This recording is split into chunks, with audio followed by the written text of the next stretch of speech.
What's up, guys? Welcome back to the Jared Williams Show. Today, we got a special guest, Mr. Brent Watson. What's up, man? Special guest. Yeah, everybody's special, man. You come up in here, you're special. Yes, sir. That's how it goes. Goes good. Down in the state of Florida, can't get any better than that. Yeah. So I think you're the first Canadian to come on the show. Happy to be. Yeah. So congrats. Thank you. That's cool. Yeah. Your company has been around in Canada. Your parents started it? Yeah, my dad started it. Like a long time ago. It'll be 40 years in business next year. It's our 40th year. Yeah. Cool. Yeah. So we're going to get into that. But first, got to talk to you guys about our sponsor, PlumbLine. They're freaking awesome. They'll answer your phones. They'll book calls right on your schedule. You only pay them booked call. Most 24-hour services, answering services, you pay by the minute, and they're incentivized to run up the minute. PlumbLine, they're incentivized to book calls. So if you're spending money on marketing and you can't get the call booked, either you're busy in a crawl space, your CSRs are overwhelmed, or it's after hours and weekends, hire PlumbLine. They'll get the phones answered. They'll book the calls. Stop wasting your marketing money. Plus, if you mention that you heard about them from the Wealthy Plumber or Jared Williams, they'll give you a 1 week of free booked calls. So go check them out. PlumbLineAnswers.org. They're awesome. Okay. PlumbLine in Canada? Probably. Yeah. I bet. Might have to look into that. Yeah. I mean, we've used them for both businesses for years. Yeah. Well, since they started, basically, we hopped on with them, and it's been awesome. Like at Prospector, there was half the season we'd just be slamming and jamming, and we wouldn't send our calls to them. We would just hit voicemail. But then the other half of the year, we would flip our GMB to 24 hours and our GLSA to 24 hours. And so people would call us at 6 p.m., 7 p.m., 8 p.m. And so we'd wake up every day to calls booked on the schedule from PlumbLine. It's the way to go. Yeah, we have just a standard after hours call service, but sounds like PlumbLine's a little more engaged. They're good. Yeah. I mean, they have a 80% booking rate overall. That's good. Yeah. Might have to give them a ring-a-ding after this. Yeah, and they're cool people. They've been on the podcast. Oh, okay. The owners, yeah. Good people. I've known them for a long time. They're great. Okay. Great people, great business. Super cool. Cool. So, Mr. Canada. Yes, sir. What do you want to know, bro? What do you want to know? I want to know the name of your company. Yeah. Is Vision Plumbing. Yeah, formerly Vision Mechanical. Formerly Vision Mechanical. So tell me how you got to where you are today, because your parents started the company. Yeah. So Dad started the company in '86. Formerly the name was Vision Mechanical. That's mainly because we used to do we started as mainly a residential, like a lot of guys, right? Residential plumbing and HVAC company. A lot of commercial mixed in there, renovation, stuff like this. Yeah. And then fast forward to today, we actually switched our name legally, I think 2 years ago, to Vision Plumbing, Heating, Cooling, mainly because, actually it was after reading Dan Antonelli's book.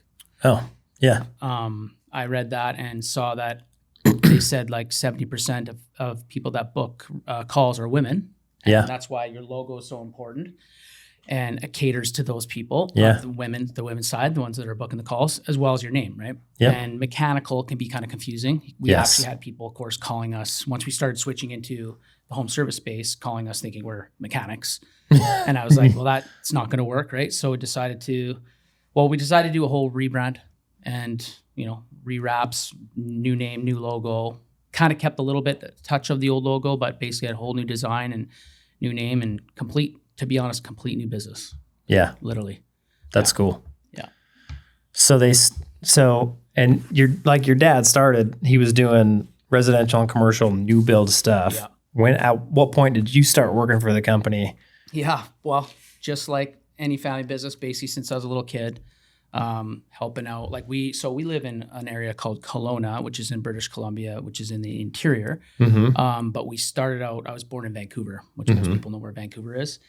Very rainy, very similar to Seattle. So in those, I'll never forget as a kid, November, December, January days, going to do the rough-in. And these were, man, I may not look it, I'm 45. This is when copper was still a thing, okay? Yep. So picture trying to solder copper and it's raining, the roof's not done yet.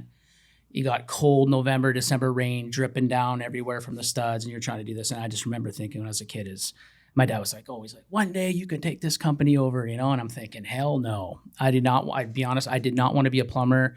I did not want to go into the trade space basically my whole teenage years. I hated it. I hated working with my dad most of the time because it was always mucky and rainy and just wasn't enjoyable. Yeah. Plus, as I started getting older, I started seeing the grind that my parents went through. And this will attest, there's probably a lot of people listening to this. It is on the construction side of things, it can be a real hard grind because obviously, you're working for contractors that have a bottom line that want to make money. Yep. And they want, in most cases, the best price so that they can make the money. They don't really, not so much want you to make money, but the reality is for them to make money, you really have to have low margin, right? Yep. So I didn't know all this coming up. I just saw dad, struggle. And, it's a different mindset too with them. Is my dad was happy with just having a roof over his head, being able to take a couple vacations a year, Yep. And take care of his family. And that was, to him, that was success. And that's fine. And that's fine for a lot of people. But as I started getting educated in business and stuff and started to, be interested in possibly taking over the company, I looked at it more as like, aren't you supposed to make money? That was that was it too. That was the challenge. Seeing my mom and dad at the end of the year, and that's where, fast forwarding to where I really started to get involved. So back to where when we moved up. So we used to vacation in Kelowna all the time. It's kind of like the Okanagan is known as like one of the nicest weather in the country. So my aunt and uncle lived up there. So we used to vacation a couple times a year up there. And my dad was like, oh, if I could ever move the company up, I'm going to do that. He decided to do it in 1990 and move up. And at that time, the 90s were very slow up in the Okanagan. It was a very, almost like Pensacola in a way, it was very seasonal. Summers were booming. After that, there was nothing going on. I mean, absolutely nothing. So my dad actually had to keep his company going for about 8 years in Vancouver. And he did a lot of traveling back and forth. Oh, man. And that time it worked because he had big commercial projects going. So he was able to, put people on there, didn't always have to be there. Yeah. And then what happened was in the early 2000s, we had a huge forest fire that put Kelowna on the map. It literally burnt down almost 300 homes. And it was a huge deal, but it actually was a blessing in disguise because it actually put Kelowna on the map nationwide. So then people started seeing, oh, what a beautiful, they're right on, this city's right on the lake, like mountains, ski hills right around.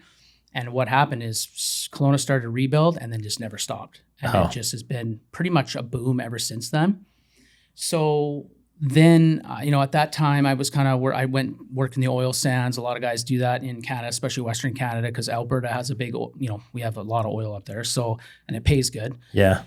And my dad paid good, but not good in my eyes, right? Yep. And I wanted to make some really good money. So I went up and did that for a couple of years. And the company was still doing its thing. And my sister she actually lived in Florida for 10 years, lived in Orlando. She was working for a nonprofit organization, and she decided to come. She had enough and wanted to partner with the family business. And at the time, it was just my mom and my dad running it. So she came back and started getting involved. And then she was asking me, hey, why don't you stop doing that and stay home? Because it's a lot of traveling. It was fly in, fly out kind of thing. Do you stay like in man camps and stuff? Man. I've worked up in the Arctic Circle and I've been all over the place, and it was good. I mean, your meals and everything like that's covered. And, you don't have to worry about the travel side of it, but it's taxing on your life. Yep. And for a young guy, it's okay. I didn't really have any aspirations to settle down at that time and get married. So it was fine. Wanted to buy a house. And as some of your American friends are probably listening, Canadian real estate's crazy. It's expensive. Average home price, like we were talking earlier, is in my town, a starting house, $1 million. So I needed to save to get a down payment. But back then, that was about 15 years ago or so when I got my first place. The down payment was not as much as it is now. But anyway, I was up there. It made me save for it. And then I decided what was happening was I'd come back for the summers and I'd start to work with the company again. Then I would so my role is actually in the company's business development. I'm the guy that goes out and gets the work and all that jazz. At least at that time I was, before I was an owner. So I would make all these contacts and then I would leave for the winter to go work. And then what was happening was my dad would call me and be like, hey, what's this job you guys got? Like, I don't know what's going on. Yeah. Like, you need to come back, man. Like, I don't know what's going on. I don't know what deal you did. So I was like, I had to make a decision. He's like, well, if you come back, you maybe should think about looking to take this thing over. So I came back and I said, listen, okay, if you want me to take this over with my sister Brandy, you got to let me actually take it over. You have to let it go. And my dad and me, so great guy, John, his name is, classic example of father and son. Like you hear about this a lot, like on the job, nightmare. Like literally people hated us, didn't want us on their job sites because we would fight to the point where like screaming matches, he'd storm off, I'd storm off, I'd be done for, I quit 100 times over. So it was bad because I would say left, he would say right. And hey, I've done this, this is the best way. I've done every way. Trust me. And I'm like, Dad, I'm sorry, but me to you, it was just that story. Dad, have you seen this cordless bandsaw thing? You don't have to plug your tools in anymore. Dude, totally. And Dad's, he is that classic old school guy, right? Yep. So that was a battle. So like having him have to, learning how to release the reins, and I'm sure this is so common in especially family businesses. Let the guys make the mistakes so they can learn. If you lay out everything, my dad was literally the guy who would go to the house, the job site, and lay down fittings to be like, go this route. And I'm thinking, I'm a journeyman. Like, let me do it. I'm going to use one extra 45 and you're going to freak out. What is that, 20 cents, Dad? Like, this is what it was like, right? I said, you got to let your managers, you got to let these guys figure it out, lay it out, or you're never going to retire. You're going to be out there laying out houses at 80 years old. Right? So it took, that was hard for him, but he started to relinquish the reins, so to speak, a little bit. And, I decided to really get involved and stay put in Kelowna and start to help build the business. Fast forward though, a couple years, the big change for me when we decided to change the name and rebrand all that was we do a lot of multifamily repipes. So we're known as probably do the most repipes in the whole Okanagan. Got really good at it. Built the whole team. We have a drywall team, painting team, everything in-house so that we do it. We can control the whole process, which homeowners like and multifamily buildings like when they're not having to organize trades and play the contractor, right? So we do that for them.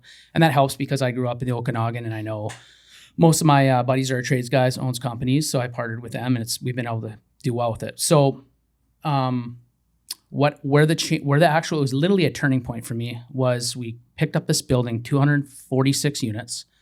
And this is a high-end condominium right on the water. It's called Discovery Bay. It was like a 2-year project. And I remember my bookkeeper every month, and we had literally, our books were so bad that she was literally full-time for us, which we can talk about later if we actually should have a full-time bookkeeper or not. She would always coming to me being like, we need another big job like you got. We need another big job. And it was like every 2 weeks, like we were booked. I remember at one point being booked for 3 or 4 months straight. Like we couldn't take a call. We couldn't take another job. We were solid. And yet every month she was panicking to make sure we could make payroll. Yep. Why is that? Exactly. And I just kept going to my mom and dad, and God bless their heart, they didn't know. And this goes back to probably day 1 episode on your podcast is you don't know what you don't know. Yeah. There's so many plumbers and HVAC technicians, electricians, and more trades that the numbers to me, and people can argue against this, is knowing your numbers is probably, in my opinion, the most important thing. Because without that, you're going off, just like you said, going off the neighbor's company or Joe's down the street. Hey, and I remember talking, it's funny. My sister's going to laugh when she hears this. We remember talking about, because we're now getting into service. So we're like, well, what should we charge? This is what we charge for construction. Yeah, we don't know what to charge for. So we started calling up, literally calling the other companies that we know really well and seeing what they charge. But then what we started noticing is they wouldn't tell us. A couple of the main guys. Yeah. I'll give a shout out to Blair Mechanical. There's a friend of mine. He was one of the first companies to go, and I've known Blair and his son for 30 years. And he was one of the first companies in Kelowna to get out of construction. He started just like my dad, construction, plumbing, and heating, and then decided to go into full service, full stop. Yeah. And I was like very curious on how the heck he was able to do that. That seemed like a crazy risk to get rid of all your construction. That's like guaranteed money, right? Yeah. And just risk it all for service. And I was always thinking like, no way, the Kelowna's not big enough. There's no way he can do. How is he able to do that? Me and my sister were like, he must have come into money. Like maybe his dad died and left him all this money to start. Because then we saw he actually, next thing you know, we saw a couple Blair vans that were wrapped super nice, like complete new design. And I was like, holy crap, what's going on here? So I got curious and I actually phoned him up one time and I said, do you mind sharing with me what you're doing over there? And he was really cool about it. And he actually joined a group called Next Star, which you're probably familiar with. And he literally attested that to the whole change of his business. And he said, basically, you need to get price right. You need to get to flat rate. And at that time, in all fairness, I actually, because I didn't know my numbers, I thought flat rate was just a way to gouge people. Yeah. I didn't know why you needed to be charging flat rate and what that meant to the client and what that meant on your numbers, right? So, and that's the whole thing when you don't know what you don't know. And there was a lot of other, and my dad was like, well, we're never going flat rate. That's just there to rip people off. And I thought that too, because I didn't know any better, right? Yep. Till going back, backing up to when I was talking to my bookkeeper and thinking we're booked for 3 months straight, but why are we not making any money? And then, talking to mom and dad about it too. Oh, we had good years here and there. And I'm like, but I always saw the struggle with them to try and pay the bills. And they had to, twice it happened where they had to remortgage because developers went bankrupt sideways and were owing my dad 150 grand. And sorry, I got to pay the bank first, right? Yeah. And I thought, what a bad business model that is, right? Yep. So there's that risk of it too, right? And I thought, what kind of, I want to build a business where you pretty much just need to worry about your stuff and not relying on contractors to run their company good so that you get paid. Yeah. And when you really think about it, such a broken way, you're carrying all this material, sometimes upwards of over $100,000 worth of material on a commercial job before you've even made a cent of money. Yeah. So you're just a bank as well. Yep. And when you really start thinking about it, it's crazy that we used to do that. And people still do that. People still do it. And it's wild. Dude, I've been a part of like some big mechanical companies and I have seen the numbers and I want nothing to do with it. Like I worked for a company called Western Mechanical and was running jobs for them. And they would show me, like I would have the numbers there and they're like 2 or 3% margins. Yeah. And he's having to go borrow money from the bank to be able to front load these jobs with materials and guys and then wait. God knows how long for a draw. Dude, I would see that. Like we would send the bill to like the contractor we're working for. They would send it to whoever they're doing the job for. It'd be 90 days before they get it. And then they would wait 90 days to pay us. Yeah. So you're like 6 months. Yeah. Meanwhile, you're floating hundreds of thousands, like millions of dollars at this point. And it's like, no thanks. And one little mistake. Yep. Yeah. And so when you really think about it, and not, I'm not downplaying any companies that are in there and that are going to do that to the day they're done. And there's some that do quite well. But I just looked at it like for the effort. And my dad's a smart guy. He's a great guy. But I watched him and thought, what's going to make me do any different? He's a smart guy, right? So what? I'm not going to be able to do any better, right? Yeah. I just thought there's got to be a better way. And then when I started seeing the Blairs of the world do what they're doing, I got curious. And that's really what it comes down to too, is getting curious and seeing what others are doing. Like Tommy Mello says, success leaves clues, right? Yeah. And I saw that and I got curious and I decided to reach out. And I'm glad I did because I realized the first thing he said to look at is my numbers. And this is before I joined any Better Business practice groups.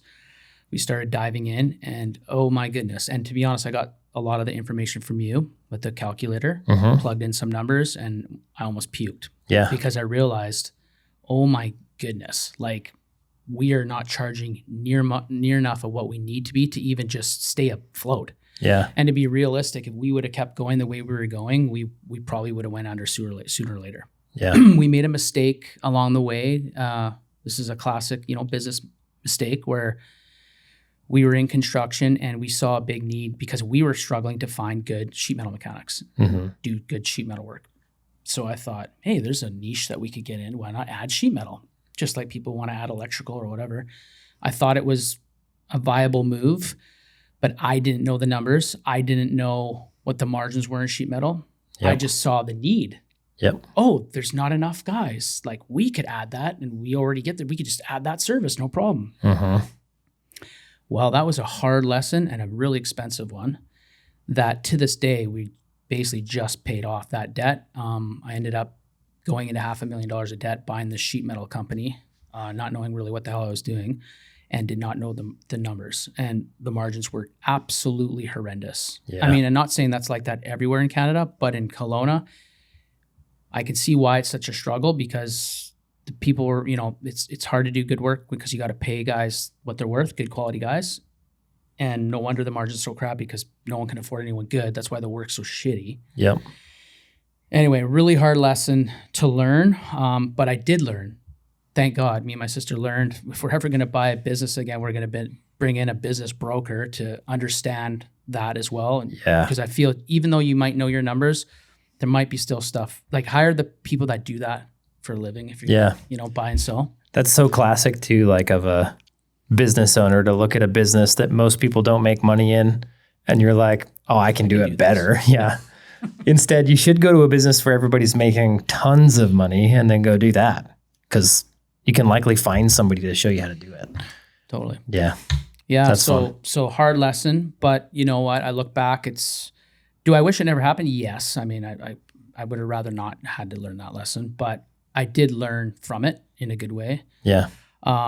And then fast forwarding to realizing, okay, if we're going to go down this service, we're going to start charging this. Like, I don't know enough to really make a good go at this. And my sister agreed. So I started going on this path to find someone like a Nexstar. Now, I reached out to Nexstar, and they only work with one company per demographic per city, which I respected. And of course, at that time, they worked with Blair. So I wasn't able to join. So I just kept looking, and I ended up joining Tommy's group. And ended up meeting some really great guys there, and they were able to help me get to a point. Then, of course, met your group and joined your group, and just started implementing stuff that. And it's you really got to put your ego aside, because there's a lot of people that might be like, I've been doing this since I was like, I'm 45. Yeah. What more can they tell me? I know service. I know how to do a service call. I know everything about this industry. Yep.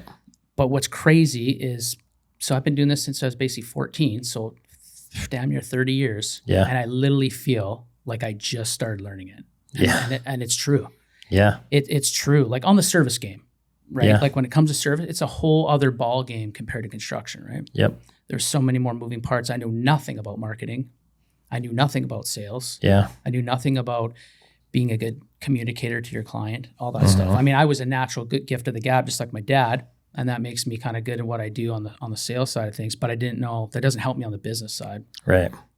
So, just diving into the numbers, getting those sorted. And that's an ongoing process, as you know, right? You got to adjust on the fly all the time.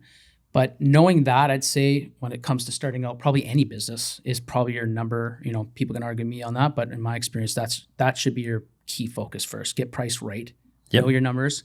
Then from there, right? Of course, marketing and sales kind of go hand in hand, in my opinion, but marketing first and then sales right behind that. Yep.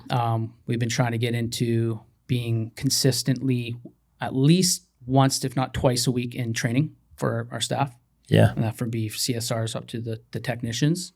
And that has made, that's an investment, right? These guys make good money. So when you have 13 or 14 guys in your room on a Monday and a Wednesday, you're like, they better be learning here. It takes balls to do that, just like in a slow time. Like right now, we're noticing with the economy, with the whole tariff war going on, we have seen a downturn. So, of course, call volume is down. And then that's when you got to have balls to double down on your marketing and put more in. And that, it takes guts to do that. It does. And that's a thing that I've just trusted the process, with your training and others of just like, you just got to trust the process, right? I mean, there's no guarantee in life, but if you go by your teachings, I think you're going to come out good on the other end. So we've like tripled from this time last year, our marketing budget. Yeah. But we are seeing the return. It's not immediate, like you talk about. Most of that stuff isn't, other than like Google and LSA and stuff like that. Yeah. Like getting your brand out there and everything that's associated with that. We're starting to see it, but it's definitely a process. But like I said, I'm learning every day and trying to be as engaged with the community, with the Wealthy Plumbers as often as I can with how busy we are. Yeah. But that's basically in a nutshell where we came from. Yeah. And where we are now. Yeah. When things get slow, you can sit there and do nothing and hope it gets better, or you can start doing stuff and failing and learning. Yep. That's kind of how I think about it. Mm-hmm. I'm a pretty fast. I change things like almost every day. It's like I'll do it too often, honestly. But like if you were to talk to Eddie out there, he'd be like, "Yeah, he comes in every morning with a new idea." Whether that's going to stick or not, we don't know yet. Yeah, well, and that's me too. I'm like the idea guy. I am literally the visionary of the company, and my sister's like the voice of reason. Yeah, like literally, like okay, well, let's have a meeting about this. Yep. Because I'm like classic shiny object syndrome guy. Everything's, I see a deal everywhere. I see something that could be successful everywhere, and I'm like, oh, well, let's just try it. And that kind of, and then she got to remind. Remember when the whole sheet metal thing happened? Yeah. She reminds me. It's like, oh yeah, right. Let's think about this. Let's see the numbers. Yeah. Like all you see is opportunity. Yeah. All the time.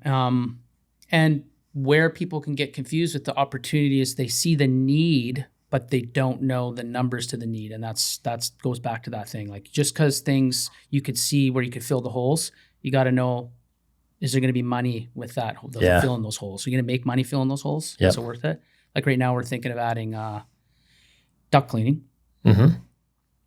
because it just seems like the natural next thing to do. I have looked at the numbers and the numbers do make sense, but I'm a little gun shy, I'll be honest. Yeah. Because, $500,000 loss and then duct cleaning. But the need is definitely there and also the ask. So like now that we're learning to ask for things, ask for the sale, our guys are getting trained on doing that. Well, now when we go into, we have procedures when we go into someone's home, there's an opportunity for it. If you're not going to be asking or promoting that you do that, just hoping that people will call you, that's a whole other story, right? We have a game plan on how to get that work now. So I feel like it's there, and I feel like money can be made. And I did talk to a friendly competitor in Saskatchewan, in a city probably 1/4 the size of ours, and they just added it last year, and he did $300,000 in revenue and added $100,000 to his bottom line, and he's like with one van.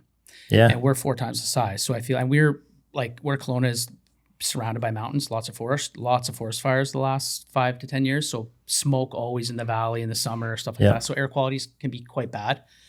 So I feel like it's just a natural thing to do, but then I want to add electrical too. So there's another, right? Yep. So it's like, do you guys do heating? We do heating, yeah. So you do plumbing and heating? Plumbing, heating, and air conditioning, yeah. And air conditioning. Yep. And are you solely residential at this point? We do a lot of multifamily. So,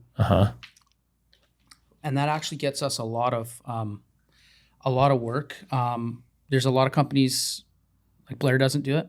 And a lot of my other competitors don't do it because there's a lot of liability, as you know. Once you get up to, I think it's 4 stories, you have to have a big amount of liability insurance, like a multi-millions amount to cover risks, right, of multifamily floods or whatever. And there's a lot of companies that don't want to do that, and I totally understand why, and it's happened to us a couple of times. But your cost, like when you work with property managers, building managers, strata corporations, when they use your cost per lead is zero. So like you make those relationships, and those could last for years and years and years. Because if you get into some of these buildings, they get to know you well. A lot of them are older community, 50 and up, 55 and up. They like to get to know the people that are in their building, and they don't want new people. So if you get in there, you could be in there for 30, 40 years. Yeah. And, rooftop units, makeup airs need changing, commercial hot water heaters, maybe a repipe. People start doing stuff to their own stuff inside the units, toilets, vanities, whatever.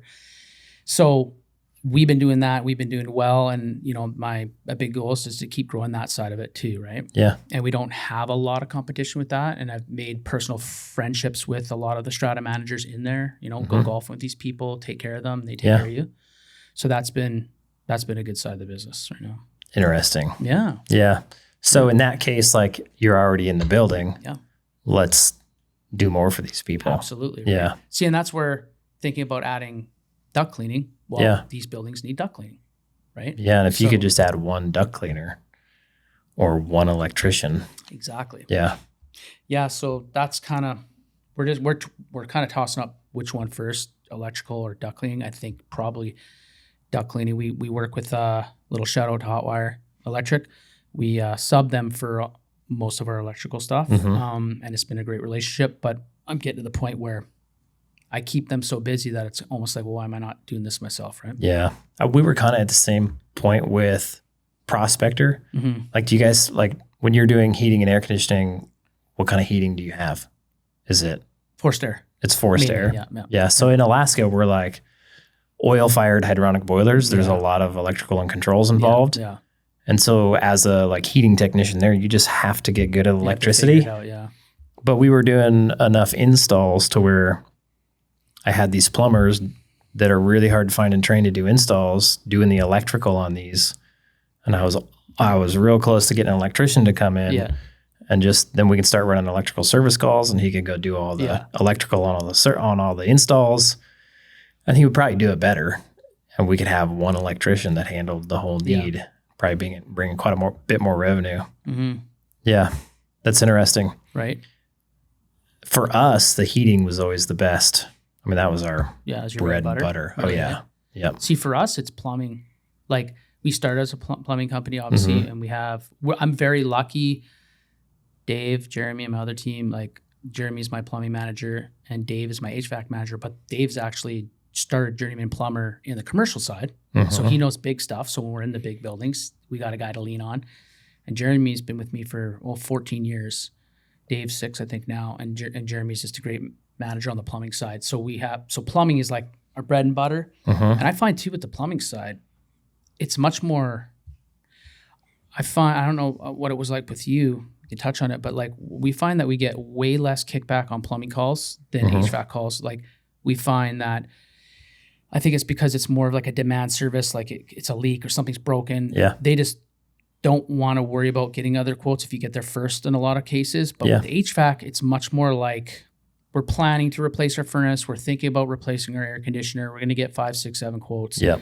With plumbing, it's like we want it done now. Yep. So we find that the plumbing is like we've doubled down on the plumbing, and plumbing is quite lucrative. As you would know. We were lucrative on the plumbing. We took the approach to heating of we're not trying to replace units.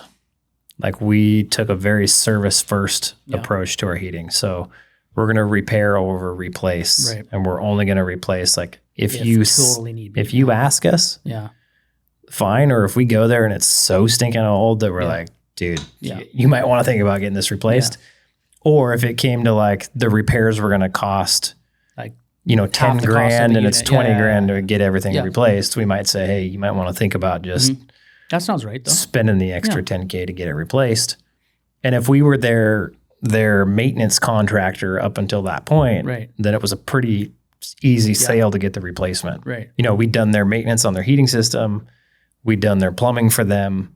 And now they're looking at needing a replacement. Right. And that's where we would get it. Yeah. We never once like advertised for replacements or we never played the like $99 tune-up game. No. We made money out. Like our theory at that business was if we don't make money at it, we don't do it. Right. And so we made great money just servicing. Yeah. Yeah. Yeah. I mean, like obviously that goes back to, of course, being a company that's not going to promote something that the client doesn't need. Yeah. But what we find too is if you're not giving that option, you never know. If you don't ask the person, some people want to change their stuff after like 4 or 5 years. That's on them if they want to. Oh yeah, totally. But like change your mindset that like if you don't at least give that as an option, you're never going to get it. Yeah. So that's our whole thing now is give as many options as makes sense. And there's theories on what's the right number, 3, 5, 7, who knows. Yep. Right now we're 3 or 4 is kind of where we're on. But that's an option pretty much every time. Yeah. And does it get chosen every time? Absolutely not, but it sometimes does. Yeah. And, installs are quite lucrative. There can be if done right. Yeah. So we made most of our money off. They hired somebody to install it and it didn't work because they didn't put it in properly. Yeah. And then we got to come rip it all out and put it back in. That happens. Yeah. That happened a lot to us. Well, there's a lot of, I don't know what it was like up in Alaska, but in Kelowna, there's a lot, because it's like a destination one retirement, like everyone wants to live there. Great summers, great winters, ski hills all around, mountain biking, great world-class golf.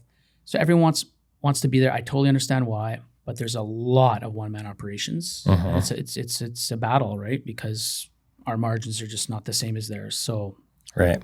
when you get in there, it really tests your ability, it tests your sales guys on how they can, why are they choosing to pay more for you? Yeah. And that's going to be the age-old question, right? And I'll Yep. take the training forever on that one because that's a challenge, right? Yeah. Yeah. I mean, I sell some good value for my company, but it's still, and especially a time like this, we're noticing this last year with the tariffs Yep. and with the rebates. So we used to be promoting this $10,000 rebate that the government was giving, and now it's gone down to half to 5. It might not even be that soon, right? So of course I'm encouraging clients. If you're listening to this podcast, by the way, that $5,000 rebate might not be there tomorrow. So take that money back. But that being said, is like when they don't have that incentive, Yep. now it's even harder. So before, when it was at 10,000, man, it was like whoever got there first, you're probably going to get that job, which was great. But now it's a challenge. So then you get the one-man operations that are in there that are just so much lower than you, and you can't even come close to that price, nor would you want to. So then how do you promote yourself? How do you win that job when you're got to show $2,000 more? Got to give the value and talk and show them the value, communicate the value. Like I just had Doug Wyatt on the podcast. You've probably seen him in the group, and he's like, he's a big. You got to learn how to communicate the value. Like we have to be premium priced to make it, and you need to bring the value to your clients, and they have to know that you're bringing the value. But one thing that he did in his company that I thought was pretty unique is they did like a 1-year test drive guarantee, is what they called it. If after 1 year anything goes wrong or you're not absolutely thrilled with this system, we will come and rip it out and hire the contractor of your choice to come put in another system. How many times did that happen? Never. Really? Never. No, and because he was, he was crazy about quality. Yeah, right. Yeah. And I think that's pretty massive. There's a roofing company that I was checking out the other day. Like roofing is just kind of blowing up down here. Oh yeah. Yeah, like even back where I am at too. Is it? Yeah. Private equity's getting into roofing, huge, and now everybody's like, let's do roofing. Big tickets. And so there's this company that you can sign up for. They might do it for HVAC as well, but it's basically you get backed by a $25,000 guarantee by this third party company.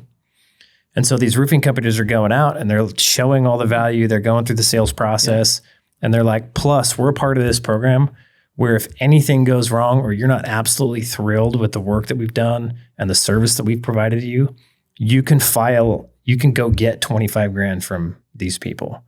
And so they're, $20,000 roof, and they're guaranteeing that it's going to be perfect, or you go get $25,000. It's like risk-free at that point. Like you're protecting you. Yeah. Well, Google kind of was doing that, right? Where they would guarantee if your service similar. That was kind of the idea. Scale. Yeah. I don't think it works that well. Recently. Did you know that? Well, maybe. Yeah, they did. The Google guaranteed isn't like a guarantee anymore. Well, the guarantee, I don't know if the guarantee is still there, but there was that backup where they would cover a certain amount of money if the call wasn't bad. They've stopped that. That happened like a couple weeks ago. Yeah. So that's the same concept though, right? Like, but like on a bigger scale. So what was that cost though to get? You pay a yearly fee to be a part of this group, and then you have to qualify. Like you have to hit certain qualifications. Like they won't just take anybody. Yeah. And then you can tote this thing and be like, look, here's the link. If you ever have a problem, let us know. Go file it here. Like you get $25,000. I'm going to look into that actually, because anything that helps you, promote that value. I mean, it's like Hormozy's book, 100 Million Offer. Yeah. Make them an offer so good they feel stupid saying no. Yeah. If your offer looks so good compared to this other person's that's cheaper, right? Then and that comes back to training too, right? Because if your guys don't know how to present the value, you're not going to win those jobs. And let's be real, we are all purchasers here too, right? Yeah. And the cheaper price always looks like the best deal if there isn't value behind it. Unless somebody shows you otherwise, yeah. Right? So training your team to be able to relay that, especially, I think we're going to be in this rough waters for a little while here. So that's where really doubling down on the training and understanding how you can really relay that value to the client, and why are they going to pay more to be with you, to partner with you? Yeah, is so key, right? Yeah, I agree. I was like another thing that Doug talks about is like you can basically split the market in thirds. There's a third that are just going to buy on value every time, and they don't really care what the price is. Like they're going to see your high price and attach value to it and then just buy from you. Then there's a third of the market that is never going to buy from you. They just want the cheapest price. Yep. But then there's also that middle third that could go either way. And he said, those are the ones that you've got to be a master of communicating value, and making an offer just seems stupid if they say no. Right. And so if you can do that, you should be able to get to 66, 70% close rates. No problem on all your stuff. Yeah. Yeah. Yeah. That's so, the age old question. So if you're lower than 70%, you're not communicating your value, is kind of his idea. And even then it's still, I get the feedback and the guys, one day they love their life, they love their job. The next day they hate it. Yeah. Well, yeah, that's what it is what it is. Yep. Yeah, totally. We just got a new sales guy in at Dude Wash, and he's at 33% close rate. And I'm like, all you're doing is soaking up the guys who are going to say yes no matter who I send out there. Yeah. Like you're doing me no good right now. You got to learn to communicate a little bit of value, or you're never going to make it here. Yeah. Yeah. Yeah. And you're doing the same thing, weekly training with those guys, or? Weekly training, I probably need to do better. Yeah. We're still relatively small and new. And so you're trying to get out there for once right now, right? Yeah, basically. Get him. Yeah. Like when you start a new company, there's so much freaking crap that has to get put together that you don't think about when you have this great idea to start a company. Like you forget all the stuff that you had to do. It's a lot of stuff. It's taken us like a good portion of a year just to get all that stuff together. I bet. Yeah. Well, that's just like with me, like 40 years of doing this, or 30 years, but feeling like we were literally starting a new company. Literally. Yeah. Like all those years of doing all that work that I did and seeing every friggin' scenario you could think of, and then starting the service side of it felt like literally we didn't know what the hell we were doing. And so what was that? Wild. What was that like pivoting your company? Like, was it hard to get your team on board? Was it hard to watch customers disappear and have to bring in these new ones? To be honest, there was I remember listening to the podcast and hearing you talk about, you're going to have to, your rates are going to have to go up naturally once you see your numbers. Mm-hmm. And when we saw what we needed to charge to, even say make a 10% net profit, I was like, holy Moses, this isn't going to go well. Probably worse in Canada, huh? Yes. Yeah, definitely worse. It is definitely you know what? And what I also am learning is the way people buy honestly varies from even province to province to city to city. It's probably like that from state to state here. But what I do notice talking to Americans compared to our neighbors to the north, or us, the neighbors to the north, your guys' buying habits are much different. Mm-hmm. What I hear is Americans like to buy down here. Canadians are much more reserved, and we are, frankly, much more reserved as people. So maybe that's why buying habits are different, but it is true. So it's not a one size fits all, but the concept fits all, if that makes sense. Yeah. So yeah, it's definitely a challenge for sure. Yeah. And did you take your new construction guys and transfer them over to service?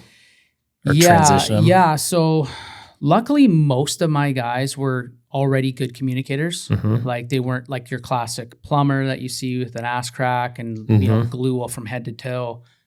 Mind you, we do have a couple of those guys still, but they were already good communicators for the most part. So the transition, and we, in all fairness, we have a great name in Kelowna. Mm-hmm. So 4.9 rating, over 500 5-star reviews. Like we're right there. Mm-hmm. And that's also due to my parents being just good people and having good ethics and us just having good reputation on the construction side. Yeah. And that got around. So it was actually easier of a transition than I thought.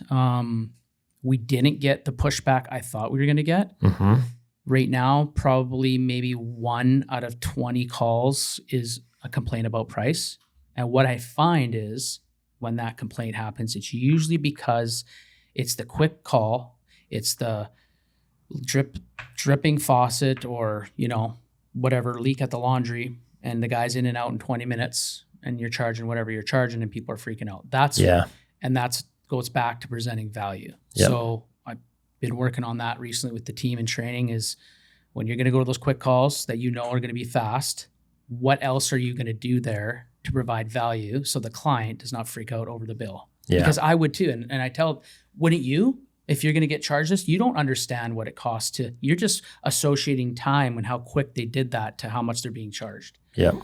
You got to show more value on why, because people don't understand. They don't care what it costs for you to run your business. You can go through that rigmarole if you want. I've tried that, doesn't work. Yep. You got to give that quick plumbing inspection. Go test that PRV. Go do what you got to do to show them value. Yeah. So that they're not focused on that 15 minutes that you fix that thing. Yeah. Right. I mean, you can put your feet in the sand and try it. It doesn't work out very well. I've done that before. Yep.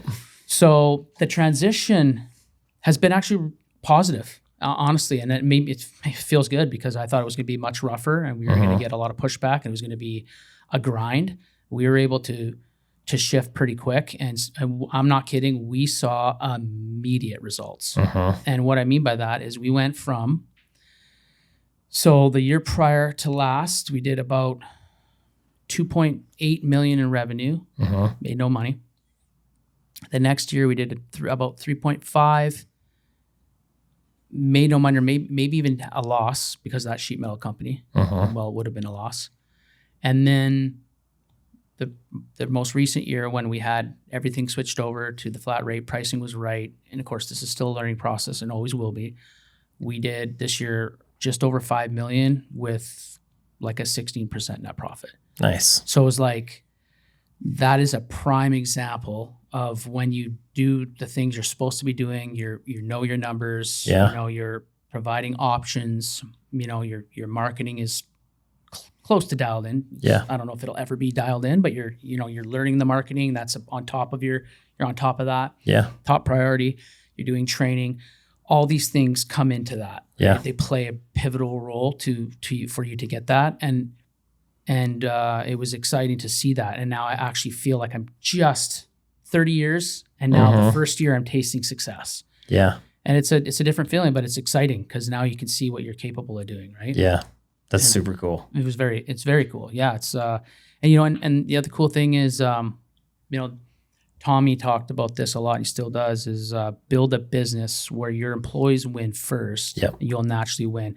And when I understood that, because played hockey my whole life, played soccer. I'm a sports nut. Yeah. And to me now, this is the closest thing for me to play in the NHL is running this business. Yep. I feel like I'm playing a team, and I do call my employees teammates. I don't call them employees. They're my teammates. We work together for the ultimate goal, right? And if they're paid right and they're taken care of, and you can give them that playbook to basically they can write their own checks in a way, right? You lay it out with their systems where here you go, here's the playbook. You can write your own check in a way. Then they will. You just got to keep helping them with the training and investing into them money-wise and time. And they will naturally take care of you because of just doing the work the right way. Yep. Right. And I'm starting to see, I feel like we're just scratching the surface. There's so much more to learn and implement. And I think the catch is don't ever feel like you've learned it all. I can attest to this, you people listening to this right now, okay? Dad, 40 years doing this, me 30, and I'm just learning now. Yeah. So you can do it all wrong for that long, right? And then have an moment. Yep. And turn it all around. It's never too late, right? So I feel like we're just getting started. Now, of course, you're starting to think, okay, well, could I do this in other cities? What's the next city I could maybe do this? Yeah. Right? At least that's for me. I'm one of those goal guys. I feel if I'm not growing, I'm dying. That's that classic thing. I think that's what most entrepreneurs are like, and that's my next move. Is what next city could vision be successful in? Right? What does mom and dad think of all the changes? And my dad actually took it better than I thought. My dad and mom are so polar opposite. My dad's a very simple guy. Likes his baseball, watching his baseball at night and having a glass of wine, and he doesn't like to travel a lot, maybe 1 or 2 vacations a year. My mom's a hustler. My mom's really the entrepreneur. Even though my dad started the company, my mom's the entrepreneur.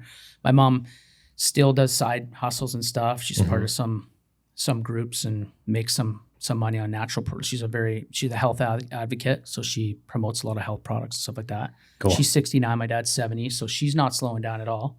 I think that's also what keeps her healthy. Yeah.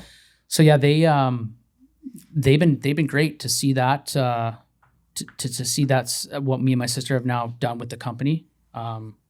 I think my dad starts to think, I wish I would have done that earlier. Right? Definitely, Yeah. right? Because my dad would have been great with it because his personality, if he would have, but no one was really doing that back then in the 80s and stuff and even 90s. Not in our towns at least, right? It's all just construction. It's all you really knew. And you did some service along the way, but you weren't really service focused. Yep. Right? And understanding how that could actually be profitable.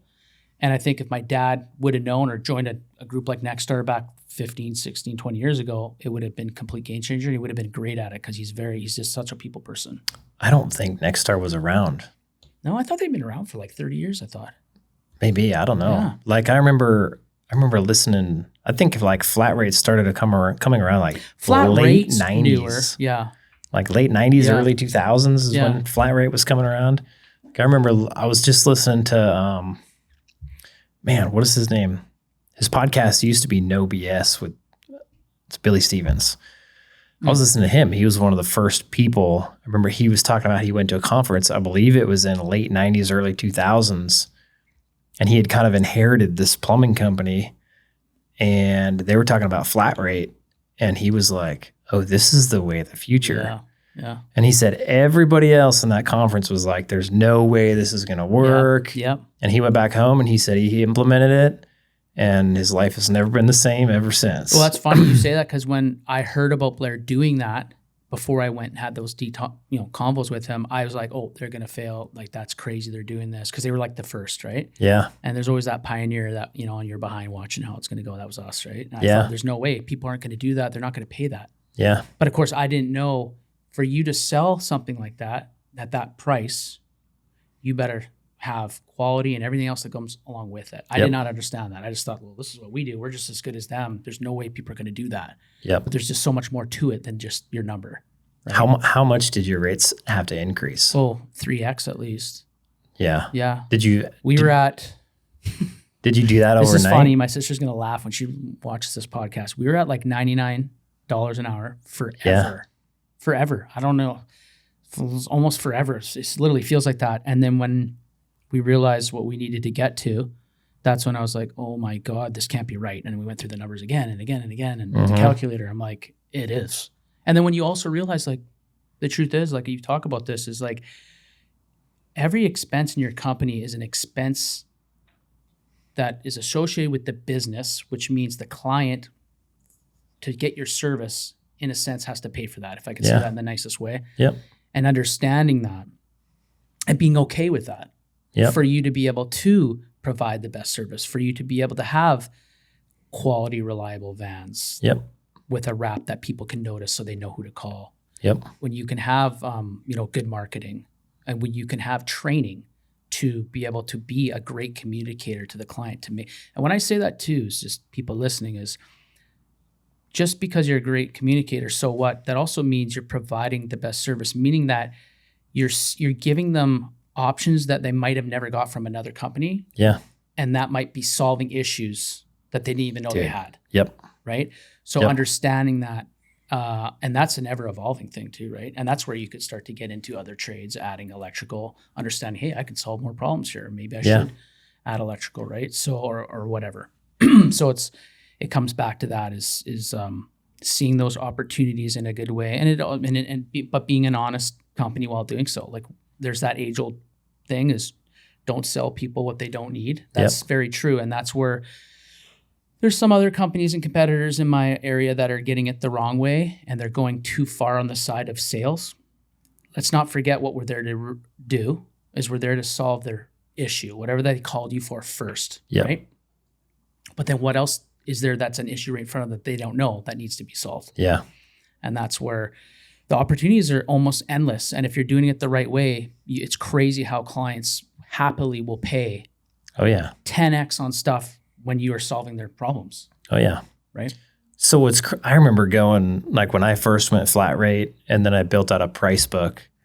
And it was like, normally I would go like a flapper, for instance, at my prices might be like $600, but I could literally replace everything in your toilet tank for $700. Yeah. So literally $100 more and I can replace everything. And when I started thinking about that from the client's point of view, like you're going to replace one part for $6, or you can rebuild the whole thing so it's all new for $7. Yeah. Oh, I'll take the $7. Yeah. And I didn't have those realizations until I actually understood my numbers.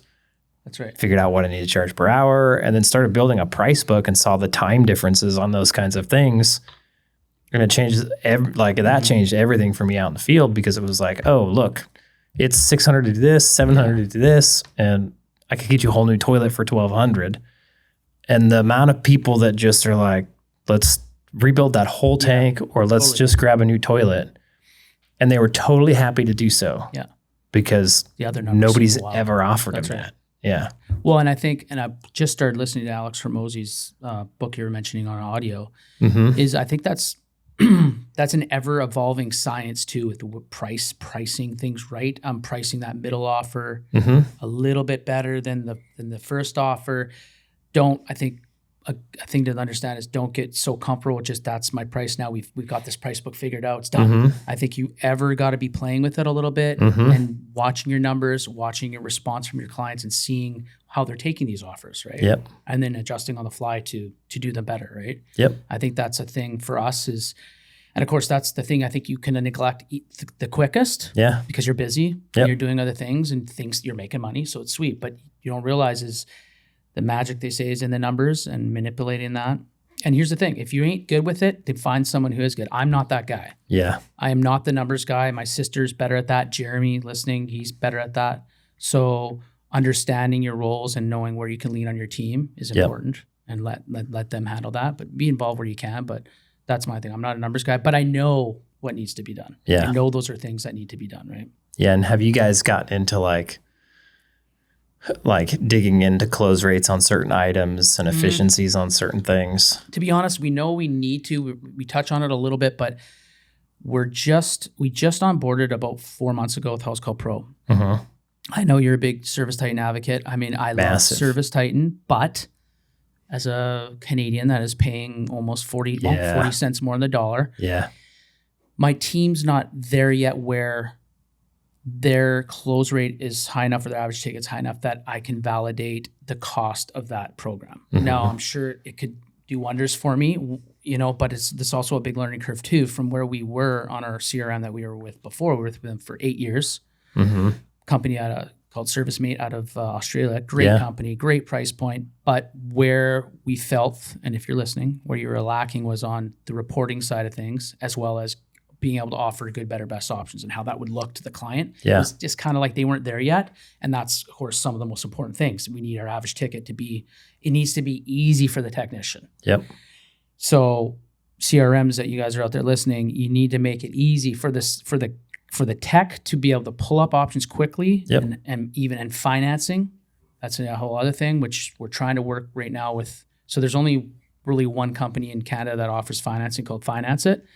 They don't have an integration with House Call Pro, so we have to do it manually. And so to be able to show, it's nice to be able to show what this monthly payment would be rather than a $10,000 ticket. That could be like, sticker shock for people. We're really hoping in the next year that they partner with them. They've been in talks from what I heard, but hopefully that comes soon, because that is a little bit of a challenge for us right now, is the financing thing. And as things are becoming more and more expensive right now, and people are looking for those options, the quicker and easier we can show them, I think we're going to have way more success. Yeah.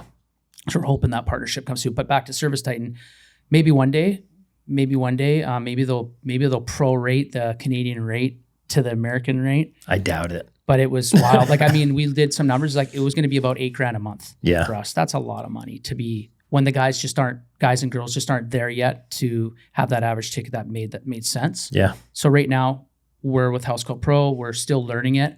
There's, these CRMs are getting pretty in depth. Yeah. As you know, with Service Titan, you can just go down a long rabbit hole. It's a long learning curve. Oh yeah.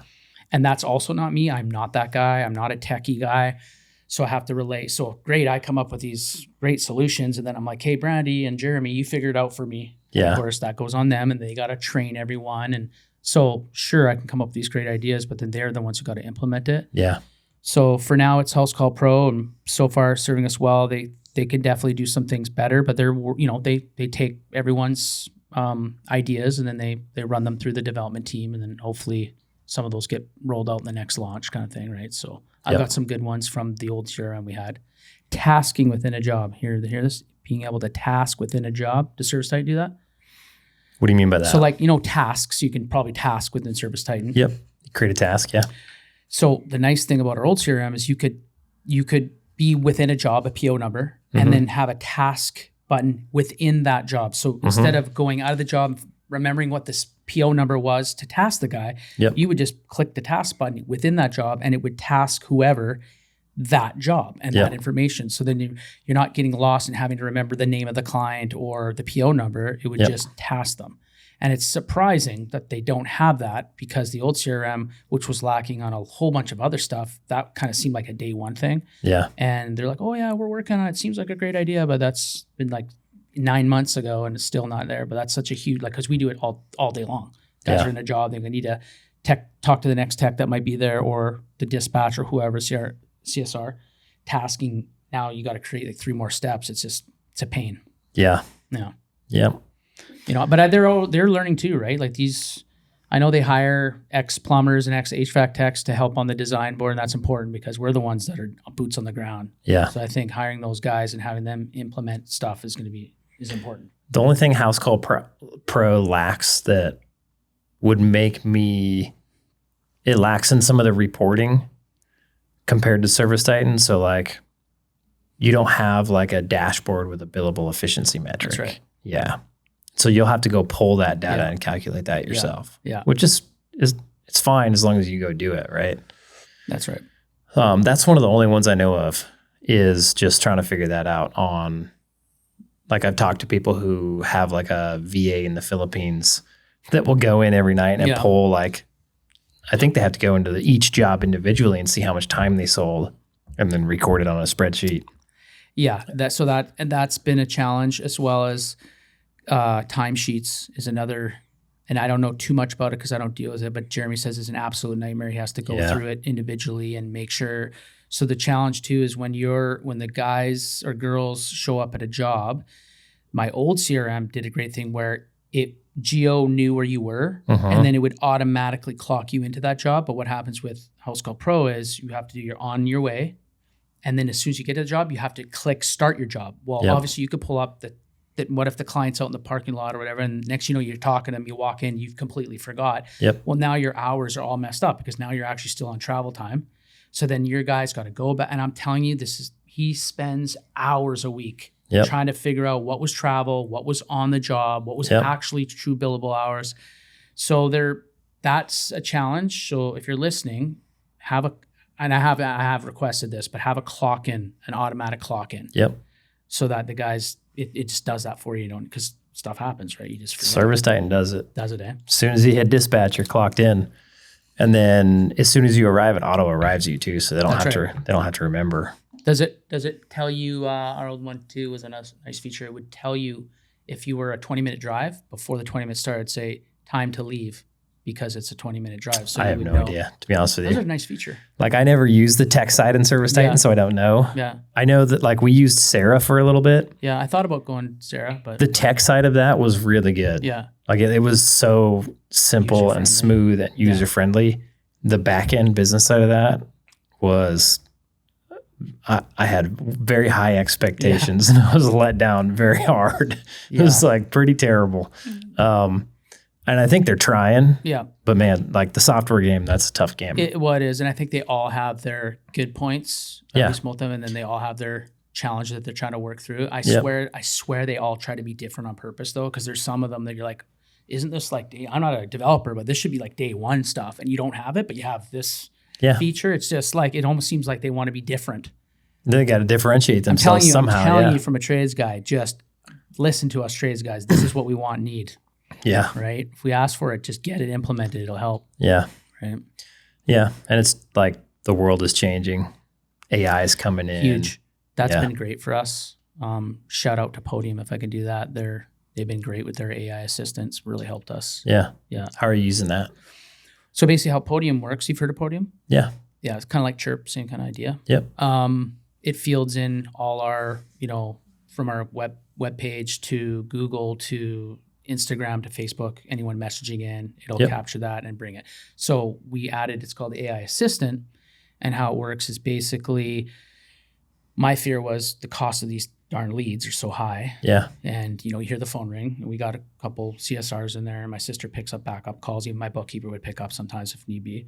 But there'd still get calls, would still sometimes get missed. Yep. And it was always like, oh, don't worry, we'll call them back, or we have an answering machine, or however it would work. And I felt like, no, like I want that to I never want to miss that call. Yeah. Or if someone's messaging in, I want them to be answered. And I started seeing the data like 2 hours, an hour and a half to get to someone. I'm not waiting that long. Right. No. So it's like, there's got to be a better way. So then Podium came out with and I guess Podium has the most engineers working on the AI side of business than any other platform out there. So they told us by like a mile. So I was like, okay, so they're on top of this AI thing. So I looked into it, and how basically it works is the AI assistant, her name's Betty. Mm-hmm. We named her Betty. She'll engage with the client within 30 seconds of them messaging in. Yep. And it's ever learning too, but you put in your parameters of how, you would typically talk to a client, and it kind of understands that. Yep. And then it learns as it goes from conversations. Yep. And it's been unreal. Like I could pull it up and you could see some of these conversations. At this point, it can go as far as booking the call on your board for you. Will it book into House Call Pro? It'll book in. It's a direct integration with House Call Pro, which is great. So Podium has a direct integration with Service Titan and House Call Pro for that, which was great. This is my biggest complaint about Service Titan is they try to push out integrations and then build the company themselves. So like the integration is lacking, right? Because they want you to use their stuff. Of course, they want they'll have an integration with like they did this with Rilla, right? Right. Rilla sponsored their event for $1 million, and at that same event they announce their Service Titan's Sales Pro. Totally, right? It's like holy moly. Yeah, they want to own it all. Oh yeah. Yeah. So I could see the challenge there, but no, this has been really good. At first we were kind of nervous because we weren't sure if people let's be real, people are on edge, I think, about this AI this whole transfer to AI. It's coming though. It's going to be there no matter what. So it's like always like, do you want to be the first to start offering this stuff? Like, are people, once they catch wind that that's an AI assistant, are they going to have kickback? Are they going to want to deal with you? Yeah. You're known as a family business, and now you're hiring AI agents. So we were my sister for sure was like nervous on that. And I'm like, yeah, but you know what? This is happening so quick. It's going to be here and everyone's going to be doing it. I'm not worried about, it was like the flat rate thing. It's like, well, who's going to let them go flat rate first and see how their response was. I don't think it's going to be so much like this with AI because it's happening so fast that people just understand that you better be part of it. So it's been better than I thought because it actually is very empathetic. It's got personality. It's funny. Yep. And I don't think anyone at this point knows that that's who they're talking to. Nope. And what's nice is you can jump in at any time, take over the conversation. Yep. And at this point, yes, we're letting it book calls, but not to the point where we leave it. What we do is this is only happening so much on the weekend or after hours. And then our CSR will review it on the Monday morning, make sure that that's the right time slot, that that's the right tech, and then follow back up with the client and make sure that that call's booked right. Yep. So at this point, I don't want it to be booking calls, and we're not allowing it to. There is an assistant that can actually answer calls, but we're not there.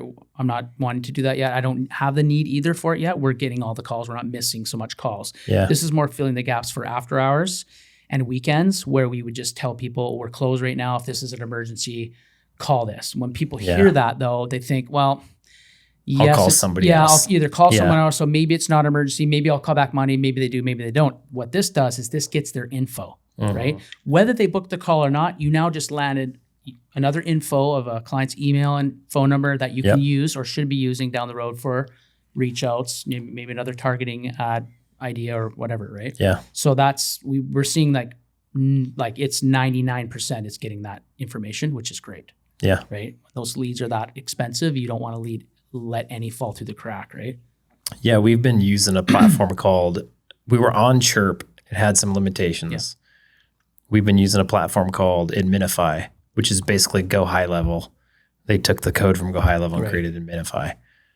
And it's cool because I'm very familiar with Go High Level. We've been using it in the Wealthy Plumber for the last couple of years. And they gave me full access to go in there. And so I can go in there and create anything I want. And they've got AI agents in there as well. So we've trained one, and I've been surprised at how good that AI agent is. Like they're better than literally my humans. right. Like They're consistent, right? Yeah. They're consistent with the process. Yeah. And the communication skills are just like, it is. Like it's one thing to be good on the phone. It's a whole other thing to communicate clearly over text. Yeah. And I find that most of the human interaction over text that we get, they like leave stuff out. And the AI agent kind of tends to over communicate, which I would prefer because you don't get to have the voice inflection, the tonality changes, that kind of stuff. And it's been pretty crazy actually. Yeah. We're noticing, and you can like, if it does something that you don't agree with, or it says something that you don't like, you can click on that and then just add what you want it to more say, and it will do that on the next one right away, which is nice. So you give it feedback. Yeah. But what we're doing is that we're also offering our service agreement sometimes within there, right? It seems to be picking and choosing. Yeah. It's not doing it every time. And not every time, you should be probably doing it every time, but maybe not every call is the right time to do it. Mm-hmm. But it's doing it, which is nice because, say I want it every 20, you're just booking a call. You haven't even done the service yet, and they're signing up for your membership. Your agreement. It's pretty cool. Yeah, that is cool. I think that's what's coming too. That's the exciting part is these AI assistants that'll be following up with, you get pretty busy. Sometimes it's hard you really shouldn't have to be, your team should really be doing it, but it does happen where they don't follow up with a quote or whatever. But this AI assistant will be following up day or night with these quotes and closing stuff while you're sleeping, which is it's going to be pretty cool. It is cool. Yeah. It's very cool. Yeah, I'm excited for that. Yeah. Making money while you sleep kind of thing. And I feel like AI over text, people are like, even if they know it's an AI, they're more accepting of it. Yes. The AI voice, I don't feel like it's there yet. No, it's not there yet. Not at all. Not there yet. And to be honest, unless I need it, I don't think I'll ever will implement that because a human's still a human, and we all like. Dude, I'm just like that. I'll tell you where I'm going to implement it. Like right now, if we run Facebook ads to a form on our website, and if somebody fills out that form, AI sends them a text within 30 seconds and starts a conversation. Same with us, If somebody reaches out and they don't respond to the text message, if AI could call them, boom, pick up the phone, call them twice, double dial, leave them a voicemail, and then shoot them another text like, hey, I tried to reach out over phone. If you need me, call me back. True.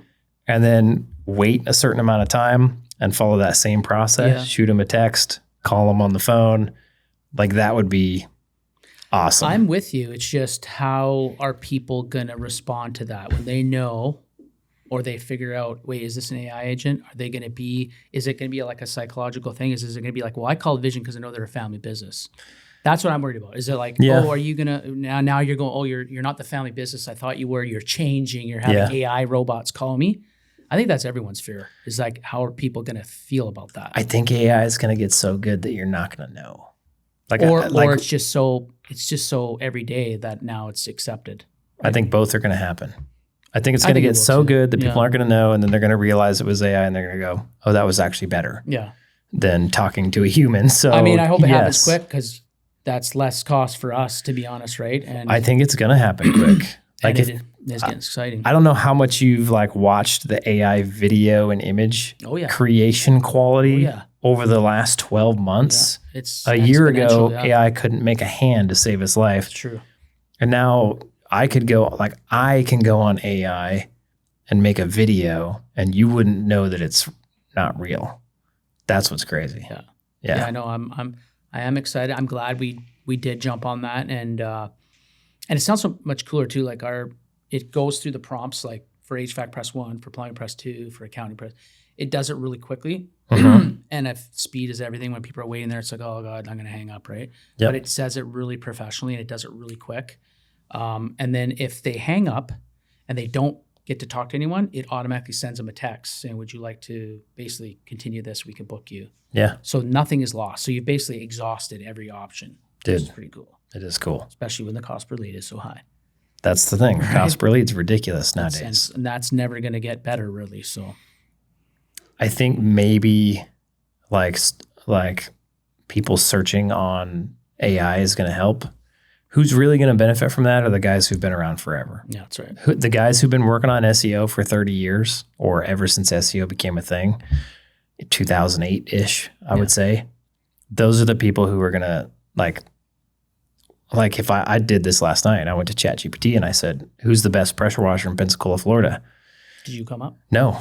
It gave me a list of companies, all old companies who've been around working on their SEO. And I was like, what about Dude Wash? And they're like, oh, it's a solid option. Yeah. I'm like, well, why didn't you put it in the results? And they're SEO. like, well, here's why. Yeah.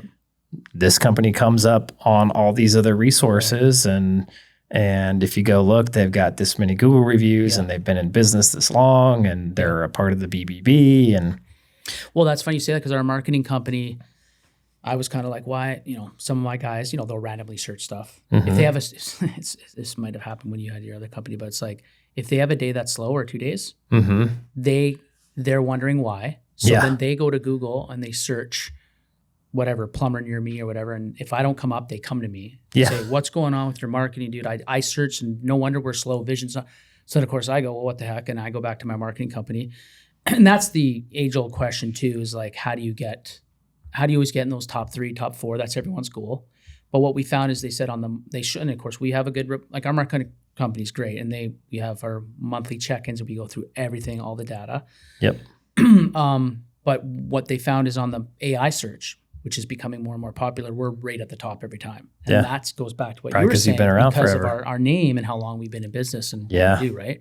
Yeah. So that's good because I feel that AI search is going to be more and more popular for people, probably going to be the number one search bar. So there's a few people that are predicting it's going to be somewhat like the Google Gold Rush. Yeah. I think so too. Not quite as big, but still right there. Pretty decent. Yeah. And so I'm torn because it's like, I'd love to be found on Google and on AI, but I would prefer if instead you just search Dude Wash. Yes. Not go to AI and look for a plumber or go to Google and look for a plumber. You were just like, I know who I'm going to call. It takes a little time though. That takes time. It takes money. A good brand. It takes a good brand. Some trucks running around so people see them. Yep. And I think I think the magic really happens when you can get both. Yes. So that maybe people know who you are. And when you say pressure washer, they might think about you, but then they go to Google or AI and then you come up. I think that's where the magic happens. The perfect storm. I think so. Yeah. Yeah. Well, cool, man. Thanks for coming on. Hey, love it. Appreciate you telling your story. Down here. Hopefully I get another invite. Yeah. Do a little follow-up in a year. Yeah, we should. That'd be cool. We definitely should. Well, like I mentioned to you, I'm looking to maybe get a place down here, so you might see a lot of me. Perfect. Yeah. Right on. All right, man. All righty. If you guys need more help with your plumbing business, you can go to wealthyplumber.com. We've got a bunch of free resources on that site, so go check them out. There's also a button to join our school group. School is the platform we use to hold our coaching platform. We've got classes in there. We hold Zoom calls in there. You've got a community with people like Brent himself that you can talk to and learn from, all for just $99 a month, 7-day free trial. You can't go wrong. It's literally the cheapest coaching on planet Earth. Also, I got this super cool hat from some guys named Saints and Sinners Hat Company. Go check them out. They got some rad hats. And if you guys are watching, thanks for the hat. See you guys.